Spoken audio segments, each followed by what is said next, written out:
अरे वाह, सभी म्यूजिशियंस का स्वागत है।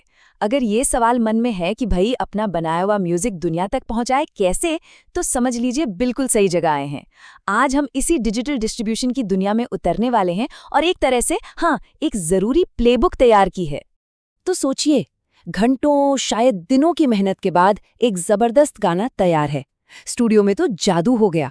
पर अब असली सवाल उठता है ना, कि अब क्या करें? और सच बताऊं, यही वो पॉइंट है जहां ज्यादातर इंडिपेंडेंट आर्टिस्ट्स आकर अटक जाते हैं। तो इस पूरी गाइड में हम 5 जरूरी स्टेप्स देखेंगे। सबसे पहले सबसे बड़ा फैसला, फिर रिलीज के टाइम होने वाली आम गलतियों से कैसे बचें।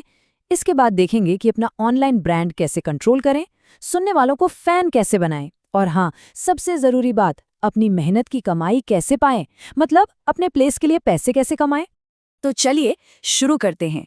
सबसे पहला और शायद सबसे बड़ा कदम है अपने म्यूजिक के लिए एक सही डिस्ट्रीब्यूशन पार्टनर चुनना। समझिए, ये स्पॉटिफाई और एप्पल म्यूजिक जैसे बड़े प्लेटफॉर्म्स पर पहुंचने का टिकट है। अब ये डिस्ट्रीब्यूटर होता क्या है? इसे ऐसे समझिए जैसे ये आपके म्यूजिक का लॉजिस्टिक्स पार्टनर है। उनका काम है आपके प्रोडक्ट, मतलब आपके गाने को सभी डिजिटल स्टोर्स तक पहुंचाना। सिंपल है ना? इस तरह सोचना काफी आसान हो जाता है। चलिए अब कुछ बड़े नामों पर नजर डालते हैं। देखिए, यहाँ हर तरह के आर्टिस्ट के लिए कुछ न कुछ है। जैसे अगर कोई बहुत ज्यादा म्यूजिक बना रहा है, मान लीजिए साल में 10 से भी ज्यादा गाने, तो डिस्ट्रोकिड का सब्सक्रिप्शन मॉडल उनके लिए बेस्ट रहेगा। वहीं जिन्हें डेटा और एनालिटिक्स में बहुत इंटरेस्ट है, उनके लिए ट्यूनकोर है। अच्छा, जो लोग बस कभी कभार कोई सिंगल रिलीज करते हैं, सीडी बेबी उनके लिए एक बढ़िया ऑप्शन है। और अगर किसी को एक ऐसा पार्टनर चाहिए जो करियर बनाने में मदद करे, तो AWAL के बारे में सोचा जा सकता है। एक बात याद रखनी है, कोई एक सबसे बेस्ट चॉइस नहीं है। सब कुछ इस पर डिपेंड करता है कि जरूरत क्या है। तो बात घूम फिर कर इस पर आती है। एक रास्ता है कि हर साल एक फिक्स्ड फीस दो और सारी कमाई अपनी रखो। दूसरा रास्ता है कि शुरुआत में कोई पैसा मत दो, लेकिन जो भी कमाई हो उसमें से एक हिस्सा शेयर करो।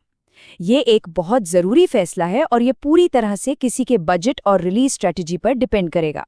ठीक है, तो मान लेते हैं कि डिस्ट्रीब्यूटर चुन लिया गया है। अब है एक्शन का टाइम। अपने दूसरे सेक्शन में अब हम प्रैक्टिकल चीजों पर आएंगे।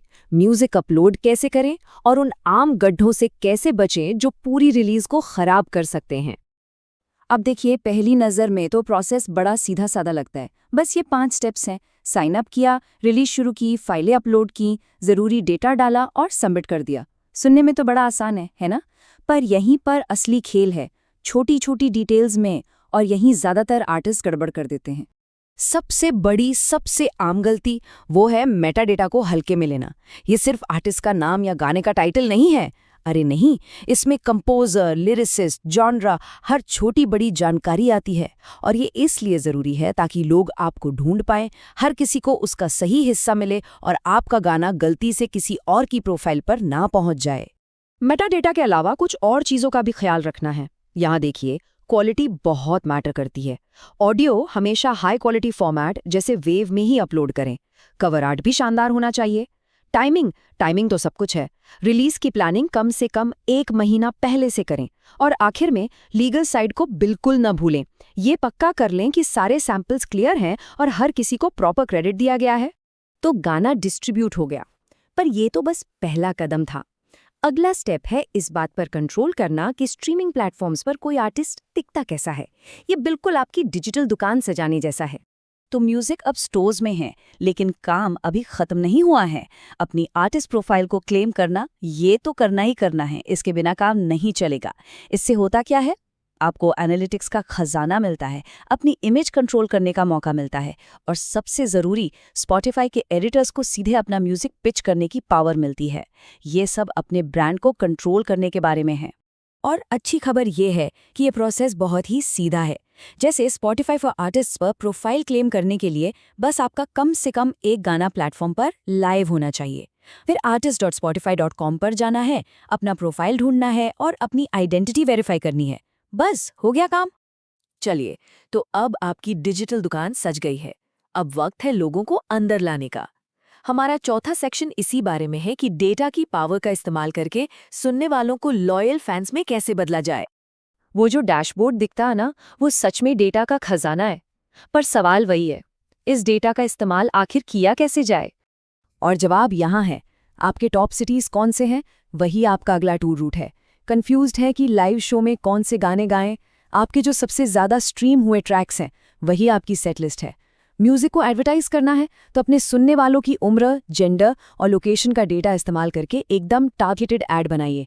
इसी को कहते हैं डेटा के बेस पर स्मार्ट फैसले लेना। ये एक कोट है जो पूरी बात को बहुत अच्छे से समझाता है। सुनने वाले आपके बारे में जितना ज्यादा जानेंगे, उनके फॉलोअर बनने के चांस उतने ही बढ़ जाएंगे, और जितने ज्यादा फॉलोअर्स मिलेंगे, स्ट्रीम्स भी उतनी ही ज्यादा होंगी। एकदम सीधा कनेक्शन है। और अब वो पल जिसका सबको इंतजार रहता है, हमारा 5वां और आखिरी सेक्शन, पेचेक। चलिए अब पैसे की बात करते हैं कि ये सिस्टम काम कैसे करता है, और ये पक्का करते हैं कि मेहनत का एक भी पैसा कहीं छूटे नहीं। अब एक ऐसी बात जो शायद आपको चौंका दे। हो सकता है इसी वक्त आपका म्यूजिक हजारों ऐसी यूट्यूब वीडियोस में इस्तेमाल हो रहा हो जो आपने कभी अपलोड ही नहीं किए। तो सवाल ये है कि उन वीडियोस के लिए पैसे कैसे मिलते हैं? इसका जवाब है YouTube कंटेंट आईडी। ये एक ऑटोमेटिक सिस्टम है जो YouTube पर अपलोड होने वाले हर वीडियो को स्कैन करता है, और जैसे ही उसे कोई ऐसा वीडियो मिलता है जिसमें आपका म्यूजिक इस्तेमाल हुआ है, ये आपको पावर देता है कि आप उस वीडियो से कमाई करें, उसे ट्रैक करें या फिर ब्लॉक कर दें। मतलब जो अनऑथराइज्ड यूज था वो कमाई में बदल जाता है, और ये सर्विस आमतौर पर डिस्ट्रीब्यूटर के जरिए ही मिलती है। सिर्फ YouTube ही नहीं, कमाई के और भी जरिए हैं। जो नॉर्मल स्ट्रीमिंग रॉयल्टी है वो तो है ही, उसके अलावा पब्लिशिंग एडमिनिस्ट्रेशन जैसी सर्विसेज होती हैं जो दुनिया भर से वो पैसा इकट्ठा करती हैं जो आपका डिस्ट्रीब्यूटर नहीं करता। और फिर आता है सिंक लाइसेंसिंग, यानी जब आपका म्यूजिक किसी टीवी शो, फिल्म या एड में यूज होता है तो उसके लिए पेमेंट मिलती है। तो चलिए सब कुछ फटाफट समेटते हैं।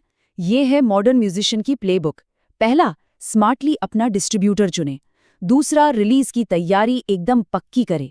तीसरा, अपने ऑनलाइन ब्रांड पर पूरा कंट्रोल रखें। चौथा, डेटा को अपना गाइड बनने दें। और पांचवा, अपनी कमाई का हर एक पैसा क्लेम करें। और आखिर में बस एक सवाल, आपका म्यूजिक आपका बिजनेस है, तो क्या आप इसके CEO हैं? इस पर सोचिएगा जरूर कि आज जो कुछ भी सीखा है उसे इस्तेमाल करके अपने करियर की कमान अपने हाथों में कैसे ली जा सकती है।